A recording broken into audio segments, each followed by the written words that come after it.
হ্যাঁ রে বন্ধুরা, আজ আমি বানাচ্ছি একদম অল্প করে, মেয়ের জন্য অল্প চিকেন বানাচ্ছি। তো চিকেনগুলোকে দেখো ভেজে নিচ্ছি লবণ হলুদ মেখে। তো ভেজে নামিয়ে নিয়েছি। এখন তেলের মধ্যে এলাচ দারচিনি দিয়ে দিচ্ছি, লং, তেজপাতা,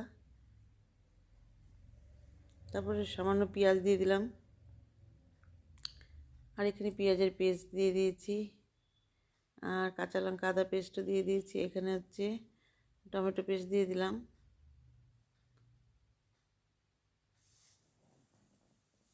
আর এই টমেটো বাটিটা ধুয়ে একটু জল দিয়ে দিলাম, দিয়ে একটু মিশিয়ে নিচ্ছি।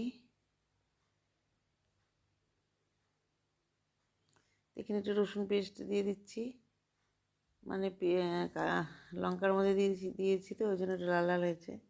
আর এখন লবণ দিয়ে দিলাম, আর একটু হলুদ দিয়ে দেবো। দিয়ে এইভাবে দেখো মশলাটাকে কষিয়ে নিলাম।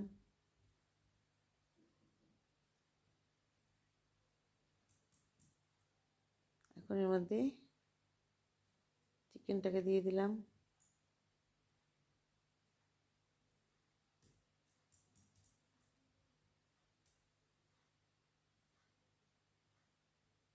দিয়ে এইভাবে ভালো করে কষিয়ে নিয়েছি।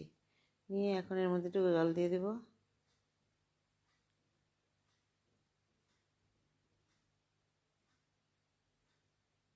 একদম মাখা মাখা কষা কষা হয়ে গেছে। এখন এর মধ্যে অল্প গরম জল দিয়ে দিলাম।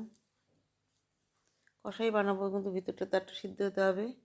আর এখানে একটু চিকেন মশলা দিয়ে দিলাম অল্প করে, দিয়ে এইভাবে কষিয়ে একদম কষিয়ে নেব এখন। তারপর নামিয়ে নেব। নতুন বন্ধুরা, পুরনো বন্ধুরা, তোমরা সবাই ভালো থেকো। এবং নতুন বন্ধুরা দেখলে প্লিজ একটু কমেন্টস করবে। দেখো এইভাবে কষিয়ে একদম নামিয়ে নিলাম। এর মধ্যে একটু টমেটো সসও দিয়েছিলাম। বন্ধুরা, তোমরা সবাই ভালো থেকো, সুস্থ থেকো, আমার পাশে থেকো।